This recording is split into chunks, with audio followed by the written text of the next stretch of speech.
Hey, it's Charles Williams from inside the principal's office. Now, we know that this past school year has been extremely challenging, but we also know that some of the best learning comes when we're struggling. And the truth is, it's no different for us as leaders. So join us this Saturday, April 10th at 10 a.m. Eastern Standard Time as myself, my co-host, Michael McWilliams, Dr. Thornell, and Dr. Woestman explore lessons in leadership.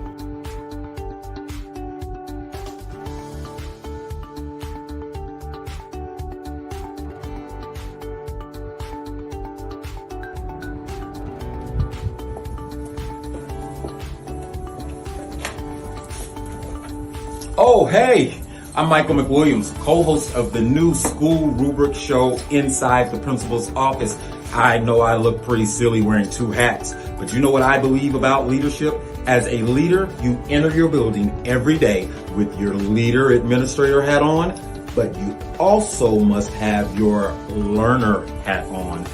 Join us on all the school rubric social media channels on Saturday morning as we discuss leadership lessons learned during this school year. You will not regret the time you spend with us. Join us.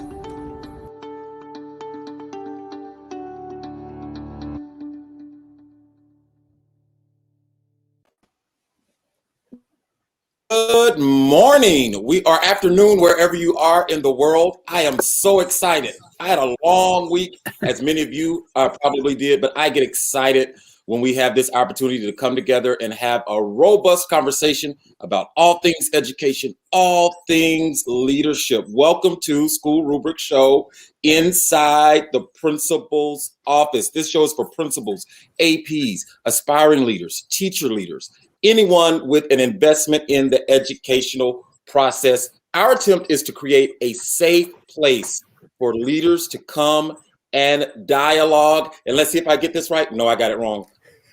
Right here is my co-host, Charles Williams. And we're just excited. Did I do it right? Yeah. Man, this is like the Brady Bunch. To be on this journey together. Where's Alice? Where's Alice? I don't know what Alice is, but we have two extraordinary leaders here today. They're going to share their wisdom with us. And I'm excited because I know that I'm going to grow as a result of the conversation that we have today. We welcome all the way from Lewisville ISD, the Chief Executive Director of, tell you. Learning and Teaching. Learning and Teaching. Yep. There he is right there, Dr. Robert Thornell. And we have diagonally, there we go. Dr. Nope, I did it wrong too. Very good. We're excited about today. And if you're on Facebook, whatever social media platform you're on, I want to make a request before Charles greets us today. Would you share? Someone is going to benefit and learn something as a result of this conversation. And wouldn't it be great if you're the reason why? Please share this broadcast so others can join us. And we invite you to be active in the chat. We want to have a dialogue with you. Charles? Absolutely. Good morning. And you know, Mac, every time I watch that video, I'm like, I need to invest in my headgear. Like I really need to step up my hat game. So thank you for that. And thank you for the wonderful introduction. I am looking forward to this conversation. I will tell you that when we discussed this article, and as I've read this article a few times over, I got more and more excited to be able to have a conversation in this space, diving into this article, mostly because it took 7 superintendents to talk about this, to come forward and to say, this is something that we as educational leaders are often dealing with, right? And it's something that we've talked about in these spaces. And so I love the connection, because that is exactly what we are trying to do here. Provide spaces for educational leaders to come together, to connect, to grow, to be comfortable with one another. And the article did exactly that. Now, we have one of the authors of this article with us today. And so I don't want to dive too much into the article because it's not mine. He was co-author. So I'm going to turn it over to Dr. Woestman for him to share just a little bit more about the article and what prompted you guys to write this, kind of your thoughts in that whole process. Yeah, thanks for having me today, and I appreciate the time. The article really is a result of some reflections that a handful of superintendents from across the country went through. Initially, we as superintendents were hoping to get together to do some collective learning and some professional learning before the pandemic, but the pandemic made it not possible for us to do that. And so like everybody did during the pandemic, we pivoted and tweaked how we wanted to learn from each other and decided to do a handful of just virtual gatherings with each other. And over the course of multiple months, those virtual gatherings ended up being a place where we were really able to talk openly about our vulnerabilities, how difficult it was to lead during this time. And I think if you read the article, you'll recognize that what we realized is that it's always difficult to be a leader in education. It's never easy. And COVID just kind of made us think about that in a different way, but also acknowledge some of the difficulties, not only for us as leaders, but also difficulties that our learners have all the time that the pandemic has just put a spotlight on. And so the article is meant to just hopefully engage other people in that type of conversation. Yeah, absolutely. I will be honest, that was the part that I loved the most, was that it just talked about how we are afraid sometimes. We're afraid that the things we're going to do are going to hurt the people that we are charged with leading. And that is a huge thing that I don't think we often talk about. You know, one day my AP came in and said something like, yeah, like, you know, he said something along those lines, and, you know, the weight of it hits you like, wait a second. Yeah, I am. Right. I am responsible for all of these people, and a bad decision can have some drastic results, and that hits you. So that was important. I'm curious, Dr. Thornell, Mac, did anything stand out to you from this article? I think that the thing that hit me most and resonated with me most was that oftentimes we confuse strong leadership with being Superman leadership. And as leaders, oftentimes to be a strong leader, we don't think that we can show our vulnerabilities or even discuss things like what we're uncomfortable doing or what we may not be the best at. You know, we keep that hidden. And the thing that struck the most with me is the importance of creating a balance. And yes, I am a leader, and yes, I'm making difficult decisions, and yes, I am leading you. But what resonated with me was the need to model, just like we as teachers to model for kids in the classroom, that growth mindset, that everything is not easy. And even as a strong leader, it's leadership. It may look easy, but let me talk you through and let me show you how we deal with the human aspect of leadership, because sometimes I think we set ourselves up for our teachers not to see us as human as they are. So that was the biggest takeaway for me, is it doesn't mean that you're not strong because you talk about weakness or you talk about a need that all humans have. So I am challenged to do a better job of modeling the thinking, the problem solving that anyone needs to have when they have difficult moments, because as leaders, we have more difficult moments than most, and we need to show teachers how we navigate that. I think I just liked the overall theme. You know, we talk about, we're not just surviving here, we're thriving. And I think, you know, from a leadership standpoint, and, you know, Daniel talked about it a little bit, they were going to do this before the pandemic started. And trying to keep that focus with your staff of, yes, we're in survival mode, but we still have foundational beliefs that we had before. And those foundational beliefs are going to carry us through here. So we're going to keep learning, and we're going to keep doing things. The strategies may change, our direction may change, even our measurements may change, but we're not just going to sit back and say, oh gosh, poor me. You know, we're not just going to survive. We're going to continue to thrive in this. And I think that's the leadership's role, to really set that tone for the whole organization. Absolutely. And I want to say thank you for all of that feedback. And for the viewers, that is not what the show is about today. Just us talking about the article itself. We do have some questions like we normally do, but this is a powerful article. So if you have not read it already, I would encourage you, please go and find it after this. In fact, I am sure that we will drop it in the show notes.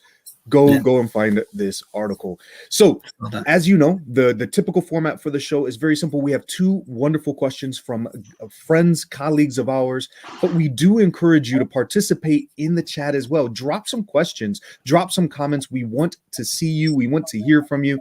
So please make sure that you are engaging and make sure that you're sticking around for this entire thing, because of course, at the end, we have our ideas that stick. So first question comes from Batsheva Frankel. She is a co-host colleague, a podcast colleague of mine, of Overthrowing Education. Great show, so make sure you check her out. But let's see what she has to ask for us today.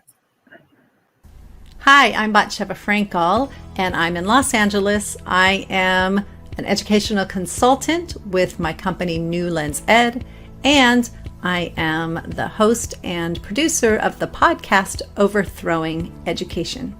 The article on 7 superintendents, what 2020 taught us about leading, references the theory on the survive and thrive systems. And when the survive system is overloaded, the thrive system shuts down.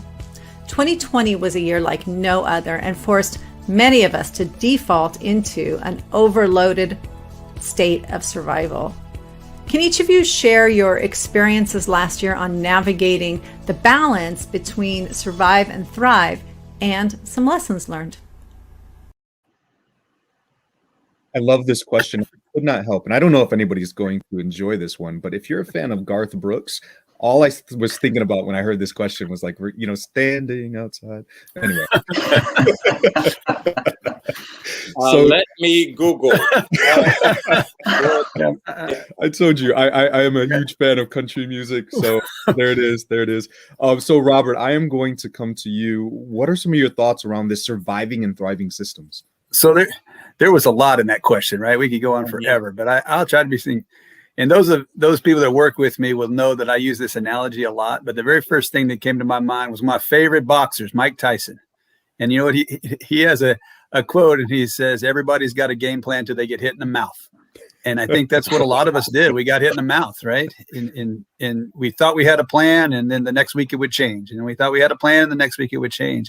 And ultimately, it's what happens next when you do that. All right. And so I think that kind of made me chuckle when I think of that, and I think of all the plans that changed weekly, especially this summer, getting ready for the year.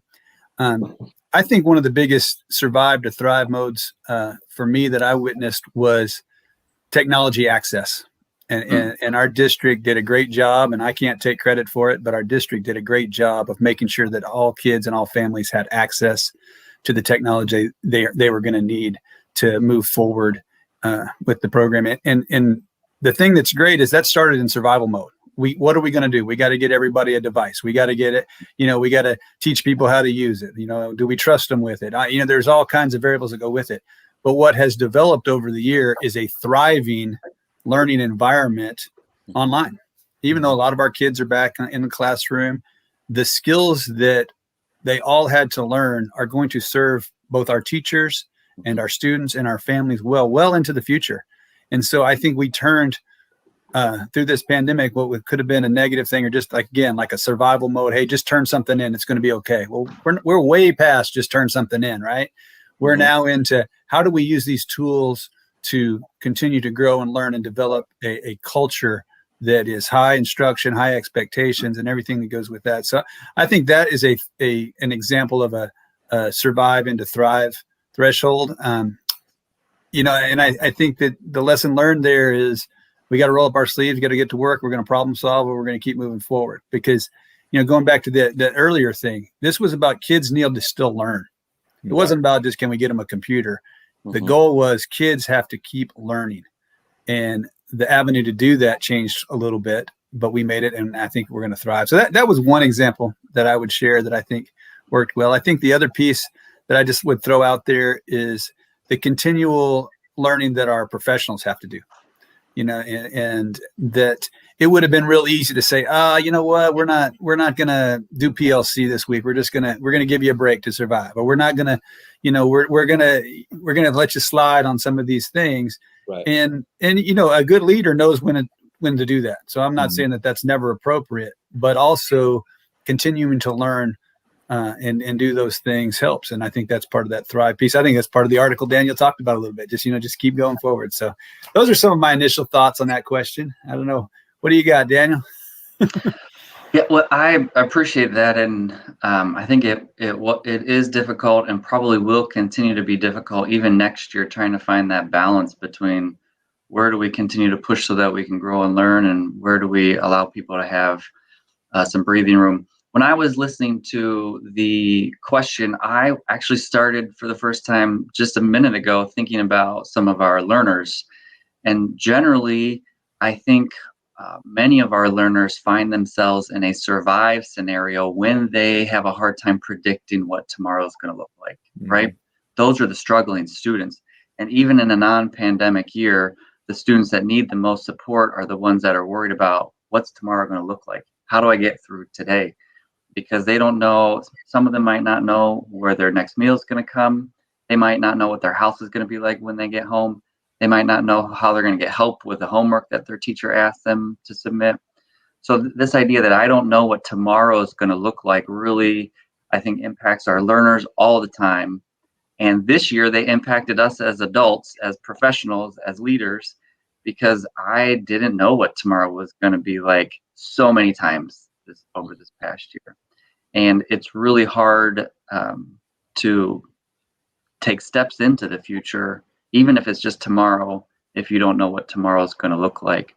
And I felt like that's where our teams and myself, I really got stuck in survive, and I couldn't get out of survive sometimes. And it was emotionally difficult. It created a lot of anxiety for myself, and I think some members of my team and our teachers.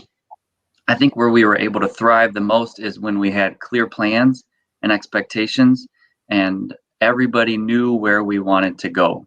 And I think this is a bigger conversation around how do we, as leaders, how do we make sure that we're always building a clear path forward? I think it's a part of a bigger conversation around how do we make sure that our learners know exactly what we're expecting of them and what they're supposed to do tomorrow. Because when our leaders knew what the plan was, they could run with it. They could go, educational leaders, teachers, paraprofessionals, custodians, all of them, when they knew what we were trying to do and what the plan ended up being, they ran 100 miles an hour and they did a great job. Yeah, so much of what you said, I identify with, because when I think about this balancing between survive and thrive, in the article, in the section transformative change, you all say the thrive system, in contrast, find opportunities in threats.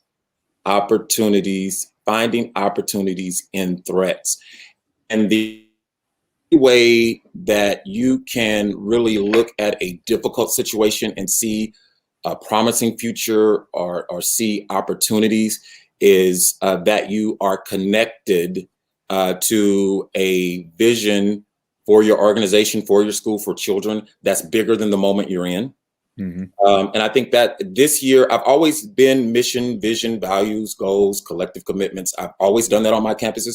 But this year, every day when I'm on announcements, I am talking through the lens of our mission statement. When I'm talking to kids, I am talking through the lens of our mission statement. When I'm talking to parents, everyone in our learning community, I am very confident that they not only know our mission, but they know our vision, what we're hoping to become, because that's what the pandemic taught me, is when, in order for you to realize that this is just a moment, is that you have to have a clear vision future, a compelling vision of the future. And you have to know how what I do in the now will impact my next. And I think that that's really what I learned. There are days that you will survive, but just being able to think about your next and think about your purpose, I think that's what keeps us from getting stuck in survival moment. Absolutely. So go ahead. No, I was just going to say, I like Daniel's example about his team kept going, and that idea of just tell us what to do versus collaborating and trying to solve the problem together. And I think I found, like, in survival mode, a lot of people they want you to just tell them what to do.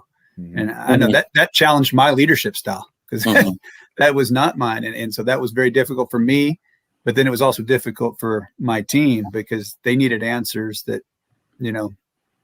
frankly, sometimes I would struggle to give them. Mhm. I like Lee's comment in our chat. He talks about we started thriving when we stopped thinking things go back to normal. And I think that's so true. We kept just thinking, okay, school's going to go back to the way it was next month. Well, guess what? It didn't. And so once you get that mentality and you start moving forward, which starts again with the leader, whether it's the campus principal or whoever, I think that's a great thing. So I appreciate him saying that. No, absolutely. Absolutely. And what I'm hearing a lot from, just kind of going around here is that it seems to be, the idea of surviving and thriving seems to be purely contextual, right? I just talked about yesterday on my podcast. It's the perception of the problem that's going to dictate the outcomes, right? And so when we sit there and we're like, oh, we're focusing on all of those things outside of our control, then yeah, we're in that survive mode, right? I envision it kind of like treading water. You're doing a lot, but you're not really going anywhere. You're not really doing anything. So once you figure out those aspects that you have control over, right? You step back, shift those perspectives, then you could start setting those goals. And as you're moving towards them, that you're thriving, right? You're treading water, you're moving, you're swimming. Maybe you're not there yet, but at least you're moving towards a destination. And for me, that was a big thing. In the beginning, same thing, right? When are we coming back? Are our kids going to jump online, right? What is the district going to do? There were all these factors which we had no control over. So once we said, you know what, forget about those things. Let's make sure our kids have food. Let's make sure that, we put devices and that they have Wi-Fi. Like let's focus on those things. Like you said, all of a sudden it was like, wow, we're really rocking it out. So my conversations with other leaders during that time, and they're like, this is crazy. Like, yeah, no, we're doing okay. But that's because we've shifted our perceptions over what's important. And then we were driving towards those goals. Sure. Yeah, look at this comment from Deron Ford. The thrive for me came when I embraced the phrase, I don't know. Simple, all the questions my teachers and school community had during COVID, I didn't have the answers for. I had to embrace the phrase, I don't know, by using these moments to work collaboratively. And he talks about, again, not working in a vacuum. I figured that I said this was going to be a robust conversation, and it most definitely is. And I appreciate all of you because I'm a processor and my wheels are just going. Thank you, and thank you, those of you who have chosen to have this dialogue with us virtually today. I want to remind all of you that this is one piece of school rubric, but there are many resources and support systems that school rubric offers educators and those who are advocates for education. And I want to invite you now, if you have not subscribed to school rubric YouTube channel, if you've not followed on Twitter, if you have not followed on Facebook, I encourage you to do so now. Inside the principal's office is twice a month, but there are tons of things and resources that would really benefit you if you follow. Absolutely. And Mac, if I'm not mistaken, we are building this thing up to be even bigger. Like this is the twice a month show, but we have so much coming for you. Again, we would encourage you to join us in the Facebook group because that is a space that we can continue these conversations. This is not a twice a month type of thing. Like we want to engage in conversations. We want to be able to ask questions, get answers, and just really be able to connect. And of course, we have some amazing things budding in the background that we cannot wait to bring to you. So please make sure that you follow across all of those platforms. And we mentioned Lee, we mentioned Deron. I also want to say good morning to Melissa and Michelle. I saw them pop in. So thank you for being here with us today. And I think, Mac, probably time to get to question number 2. Most definitely so. Our question number 2 comes from Mr. Cornelius Q. Anderson. He is a principal in Denton, Texas. Hi, my name is Cornelius Q. Anderson, elementary principal in Denton ISD in North Texas. The end of the article poses some really great questions to ponder for 2021, one of which is, what might be required of you to ensure that every learner is provided what is needed to thrive? I feel like this keeping our focus on students and learners in the context of what they need to be successful is always important. I would love to hear perspectives from educational leaders such as yourselves. Thank you, and I look forward to hearing from you. That's a lot. Daniel, jump in. Yeah, so I think if I reflect back about our conversation around the uncertainty and the difficulty that presents with our teachers, our staff, our employees, and us as leaders when there's uncertainty, I think a really important thing we need to do to make sure our learners are thriving is making sure that we provide them as much certainty as possible and that we make school as predictable as possible. I think we have to be really clear for learners about our expectations for them for next year. I think we have to be really clear about what their actual learning goals are, whether those are academic or social, emotional. And I think we have to make sure that we let anything that's not a clear learning objective kind of get pushed to the side and recognize that there's going to be all kinds of difficulties next year still. Even though we all want to get back to normal, next year's still going to be hard. So let's take everything that's not a really specific learning objective that we've clearly explained to the students that they can expect to want to learn and to be able to learn. Let's take that and put to the side and just focus so that they are as clear around expectations as we wished we could have been as adults last year. That's perfect. I love that response. What about you, Robert? Well, a couple of things come to my mind on that, and one of the things that I've thought about a lot this year is, there were kids that were struggling to learn and read and do math before the pandemic. And I don't think we can forget that. What we need to do as adults is this is our time to really be flexible with our learners. I think that we need to remember that learning standards and I'm on grade level, I'm not on grade level, those were things we made up as adults. And learning takes time. And a second grader that's so-called behind in reading right now, based on some standard that we gave them, maybe that's not the right standard anymore. Maybe we need to meet kids where they are a little more and be a little more flexible with some of those types of things. And I think that we've learned that. We've learned that kids need individualized attention, both social emotional, but also academically. And I also think that for the next, for the rest of our careers, we're going to meet kids and parents that are going to say, well, my kid was behind because of the pandemic. And that very, very well be true.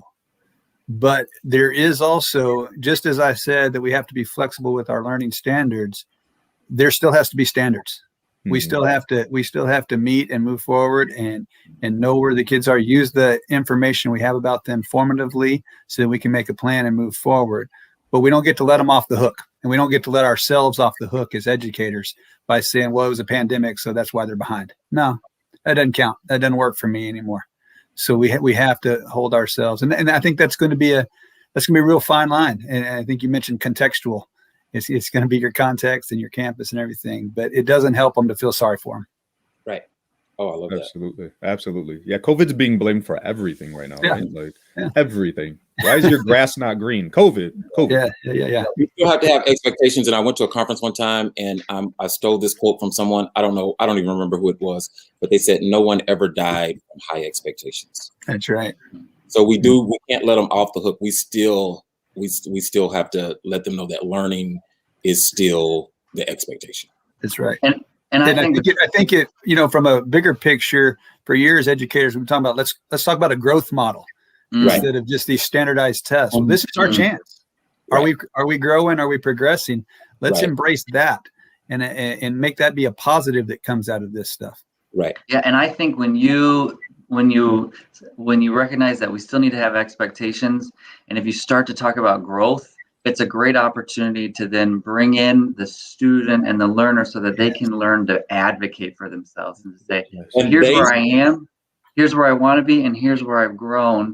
And I think as a society right now, we're talking a lot about how can we empower our younger people to be advocates for themselves. And as they grow through our system, we don't just want them to learn reading, writing, and arithmetic.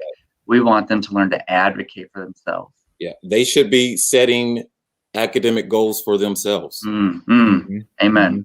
They need to be self-managers of their learning, and they should be able to identify, this is my next target. Again, that this is where I am, this is where I'm going, and now this is what I need to do to close the gap. The kids should work just as hard as the adults in the learning process. Think about this. All this work that's been turned in digitally this year. Guess what? I now have an e-portfolio of work that I can talk through as a student and show you what I've done. And here's some writing. If we can get them in that conversation, like Daniel said, it would be a great thing. It's already done for us. We don't even have to collect it. It's there.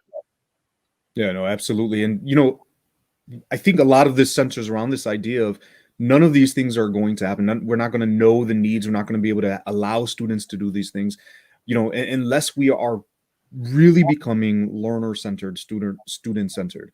And I love the fact, Rob, like how you mentioned, the structures around this need to change. We are primed for that because none of this is going to matter if we have to go back and fit into those same old molds, those same old models.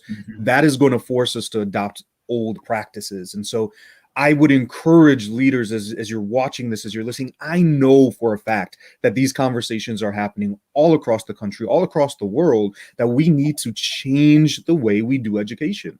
And if we don't, we're going to fall back into those old practices. So the only way that we're going to be able to have these flexible standards and really being able to have students saying, this is where I'm at and this is where I want to go, like the model has to change. And so allow us. Now we are talking, teachers say it to us. So I'm going to say it to those above us. Allow us to do that work. Allow us to do that work. Sure. Wow. I don't know. Like, I wish I had my little book. Your article has notes all over it. Like that's Mac has his book. I'm just writing. I do have my little black book of notes.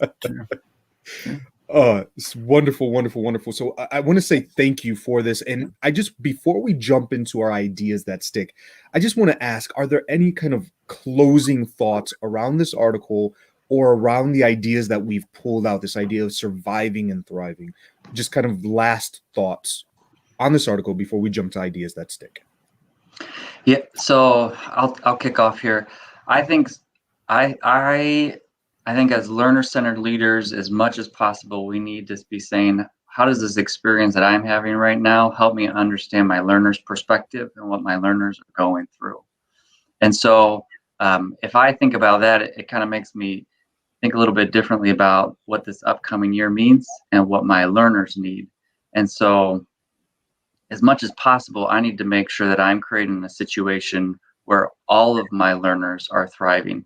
And an interesting thing I think that happened this past year is that all of our adults struggled in some way.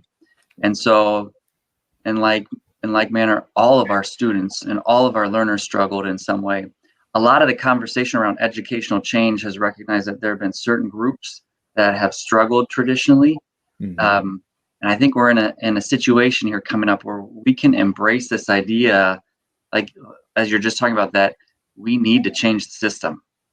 And people that maybe weren't open to changing the system because the old system worked for their children, or the old system worked for their learners or their students, they recognized that their learners, their students, their own children needed something different this last year.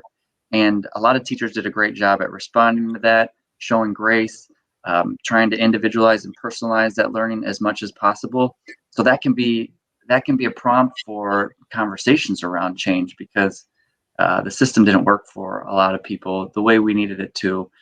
But I think, Charles, it's really important what you're saying is the system does not work for everybody like we need it to. We need to be rethinking the system. We need to be learner focused, and we need to recognize that some really structural things need to change.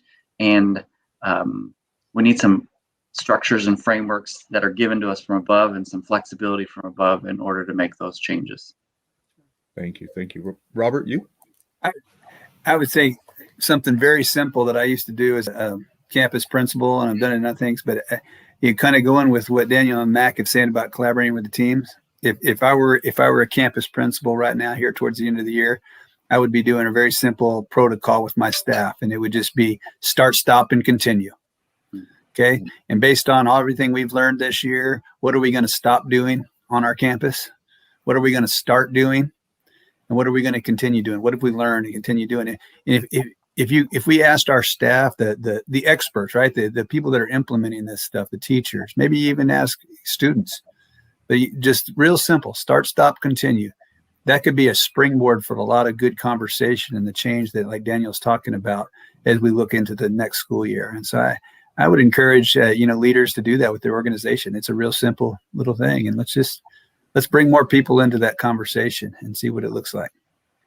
Absolutely. And so for my teachers who may be watching, when we do this activity, now you'll know why. The one thing I really loved about this is just this idea that as leaders, that it's okay to not know, right? It's okay to be afraid. It's okay not to have all the answers. It is okay. We tell our teachers that all the time. It's okay not to be okay. As leaders, we have to embody that as well. We cannot walk around, like we said, with our capes, our Superman. Like, it's okay. And most importantly, I think for us as leaders is to find spaces like this. Where can we get together, safe spaces where we could say, I'm struggling, right? Because we know the stigma. If we say that to other people, it's like, oh, well, if you're struggling, you're a weak leader. No, I'm a human. But let's find safe spaces where we could have those conversations and learn and grow together. Like, I don't know, inside the principal's office. Yeah. You like that? Self-plug. I like It's that. safer than many times I've been to the principal's office. I'll tell you that. There you go. Yeah, most definitely. What resonates from this article, again, there's so many things that resonate with me, but of course, the ideal of collaboration is very, very important. That start, stop, continue. I love that. We're currently on my campus for about the last 5 years. At the end of each year, we do what we call is the table. And that is when we bring in every stakeholder and we audit every system in our building. And we do that. It's a need to refine every year. We have to be reflective practitioners. Let's look at what we did. And now I can use that vernacular. What do we need to start, stop, continue so that more kids in our building can learn at high levels? That is amazing. So I like this next section. We're going to move into ideas that stick. And we're going to talk about, just big ideas from today that we want our viewing audience and that we as participants that we will continue to think on and ponder on for the next week. So what is your one leadership resolution for the 2021-22 school year? And I'll kick us off today. This year and this experience has solidified this for me, that all leaders, you need to read, grow, lead, repeat. We are learners ourselves, and the charge for a leader is to always cast vision and tell us where we're going. In order for us to be able to tell people where we're going, we have to know where we're going. A leader can never lead an organization beyond their own exposure. So as we take on this charge of transforming education, we have to read and we have to grow and we have to understand what systems are needed. Where are the areas of change? What conversations do I need to initiate on our campus? How do I foreshadow our next while we're yet dealing with the challenges of our now? So read, grow, lead, repeat. I don't ever want to stop learning. I always want to have my leadership hat on, my learner hat, rather. That's a nice hat. Yeah. Thank you. Yeah. So, Dr. Thornell, what's your ideal that you want to leave First of all, I got to say I appreciate your passion so much. I want to come listen in on one of your team meetings. Come on over. All right, I will. So, no, the thing that resonated with me this year when I thought about that was, and it may sound kind of cliche, but leaders must be literate. And, you talk about read and grow and lead. And that's kind of what I mean about that. We've talked a lot about some of the struggles today. Yeah. And one of the things I've noticed this year is leaders got to communicate, and they got to be able to communicate to a variety of stakeholders in a variety of ways. I know a lot of principals that are real active on Twitter. I know some that, will do a Facebook Live. Maybe some do it written, with their newsletter or whatever. But I think, it's been paramount that our leaders have to communicate on a variety of platforms. And I think that's a takeaway. I think the pandemic showed that even more, right? How do I get out my message? How do I get out? And And I noticed people that were used to it and people that were comfortable with it, they really thrived. To going back to that article, they thrived in this year. And those that are not comfortable, with standing up and leading, I think that was a survive mode for them, right? If they're not used to getting on camera or, doing those kind of things. And so I think we've learned that. And I think that's a takeaway to keep going. I think our parents and our stakeholders are going to expect it, right? They're going to expect a different form of communication probably than we've done before. And I'll just throw in another little plug. Sometimes assistant principals in my career have asked me, what do I need to do to be principal? And that's one of the first things I say, you better be prepared to be the one that stands up and talks in public. Because a lot of times they don't get that opportunity near as much. And then all of a sudden you get that job. So that's just kind of a little side note. But, assistant principals out there, take heed, find a way to be the one that gets up and speaks sometimes. So That's my thought. Excellent. Dr. Woestman? Yeah, so I was thinking about, as I thought through resolutions, how I can create environments that will help not only my adults, but my learners thrive and be able to thrive and not just survive. And what I want to do better is measure the things that we want to improve.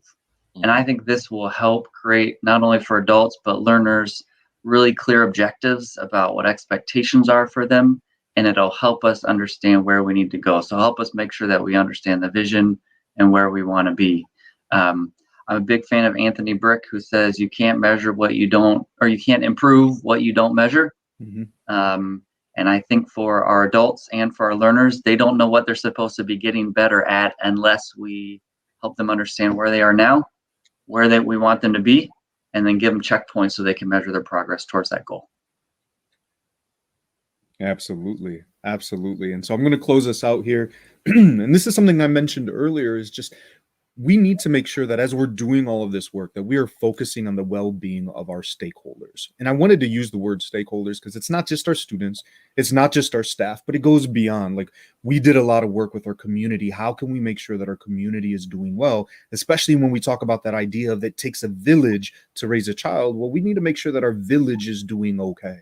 So that is one of my focus points, because as we saw during chaos, things are all crazy, but the thing that doesn't change is the need for us to be okay. And so I think that if we focus on being sure that all of our stakeholders are doing well, those other things are going to be okay. They're going to take care of themselves. We're going to be able to do that other work, but that cannot happen if we are not okay. So principals, leaders, don't forget the stakeholders include you. So make sure that you're focusing on your well-being as well. Yeah. Excellent. All right. So we have come to the end of our show. I know we've been doing this for a while, but still the time flies by. And every time I look up, I'm like, wait, really? Is it done already? It's done. I'm sorry. I want to keep learning from y'all. So before we wrap up, before we say goodbye to everybody, I want to make sure that you are aware. At the beginning, we talked about all the great things that are happening across the School Rubric platforms. So we want to make sure that we're bringing that back. So don't forget to join us on April 13th for office hours, as our colleagues are looking at student voices and really the experiences of virtual learning. So we talk a lot about what our experiences have been. So let's listen to what our students are saying. We talk about amplifying voices. So let's actually do that. On the 15th, we have Global Take. And I might have to watch this because we've talked about becoming an international teacher. So they're going to be sharing some wonderful tips on how to land your first or your next international teaching job. And of course, come back with us next week. It is that rare back-to-back week as we are getting back on track here for Inside the Principal's Office. And we're going to talk about how to engage and retain your best teachers. If you remember, our last show talked about how do we get the best teachers. Now we talk about how do we keep them in our buildings, because it doesn't do any good if they leave us right away, right? So how do we engage and retain our best teachers? So Dr. Woestman, Dr. Thornell, I want to say thank you for joining Mac and I. Mac, as always, thank you for being an amazing co-host. And for all of our viewers and commenters, thank you for joining us this morning, this evening, this afternoon, or even later on if you're watching the recording. Thank you for joining us. Remember, subscribe and follow across all their platforms. Enjoy the rest of your day, and we look forward to connecting with you soon. Take care. Have a good weekend. Thank you, guys. Bye-bye. Thank you for watching School Rubric on YouTube. Make sure that you like, follow, and subscribe in order to stay looped in on all of our diverse collection of shows, interviews, panels, tutorials, and more from educators around the globe. And visit us at schoolrubric.com for even more great content, such as our online articles, Interact magazine, featured podcasts, and more. Thank you.